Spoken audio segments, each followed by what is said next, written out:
Hello for the 18th week in Ordinary Time. The first reading, Exodus 16, 2 to 15, and the Gospel reading, John 6, 29 to 35. Quit your complaining. Is there any member of your family that's always complaining? Or could that member in your family be you? Always complaining, never satisfied, always grumbling, something's always wrong. Well, I think we see that same thing with the Jewish people. When they were in Egypt, they were under slavery, complaining, murmuring. God sends them Moses, who frees them, and they go into the desert free as a bird. And after due time, complaining. It would have been better if we stayed home. At least we got something to eat and water, even when we were slaves. Well, God takes care of their needs, and Moses strikes the rock and gives them water. Or in today's gospel, Moses prays and God sends them manna and quail and takes care of their needs. Well, they get tired of those, and in due time they're even saying later on in Exodus that this stinking stuff, this manna, what is it? I'm sick and tired of eating manna. Well, murmuring. And it brings to mind, what do we need and what do we want? Well, there's fine lines. There's an article in America's Magazine, and the first paragraph of this article talks about that. I'm just going to read it. There is a fine line between having what we need to sustain our physical existence and feeling we just do not have enough. Need and enough. Or is that line the one where we want more and more and more and more? Once we cross that line as individuals and as societies to where our most notable identification is as a consumer, it can be difficult to cross back. Once this takes place, the most surprising things begins to happen. Our own sense of worth and value can be tied up in things we own and things we buy. Even sadder, though this is sad enough, we begin to see other people as valuable on the basis of their power to buy things and accumulate stuff. Poor people themselves become less valuable, and all kinds of ways are concocted to explain how they are responsible for being poor and the architects of their own fate. Well, what do we need and what do we want? There's a terrible difference. And I think Jesus comes, well, even before that, I remember a couple times seeing a small child, nice child, good child, with all his or her toys in the room. They just say there's 10 of them. And he or she is there, and they're just content as a bird.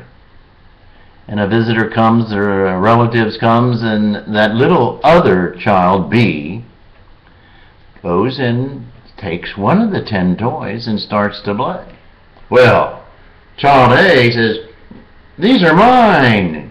And the child usually puts the one down he's playing with and goes over and grabs it from child B and knocks him or her over the head with it. "These are mine." Isn't that, in a sense, a propensity that we all are as individuals? And isn't that, in a sense, something like what society is, or a nation is, when we deal with our needs and our wants? God gives us our needs, and they are few many, basic, whatever you're going to call them, but there's only so much you really need to live and be really content. And then God doesn't give us all, or we don't get all of our wants, because very often they become extravagant and more and more and more, and we're never satisfied, never content, and always complaining, like the Jews in the desert. Why did you bring us out of slavery so we have to be starving and dying of thirst and eating this stinking manna and these quail? Jesus, if you remember last week or so in the miracles, the people needed to eat, and he fulfilled their needs, and he gave them more than enough. Enough, our needs, and our wants. I think it's important that we look at Jesus and try to zero in on Jesus, that he says, well, God will take care of your needs, and probably even many of your wants, but there is deeper need in some things, or a deeper need than just things. Just eat, drink, and be merry. Just money. There is and are deeper needs that I'm calling you to do and be. And there are even deeper wants than the wants that you and I make primary in our lives.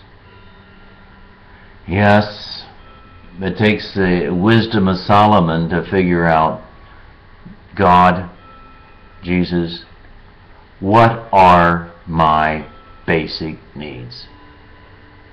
God, Jesus, what are my needs? My many needs. And Jesus, what are those inner, deep needs that I have to be happy? Jesus, help me to know the difference between need and want. Jesus, help me to know what you know. What are my basic, deepest needs that I need to work on, become aware of, and pray through. Jesus, you know how much I want, how often I want. Jesus, help me to bring a balance in my needs, my wants. What you know I need, and what you know I want.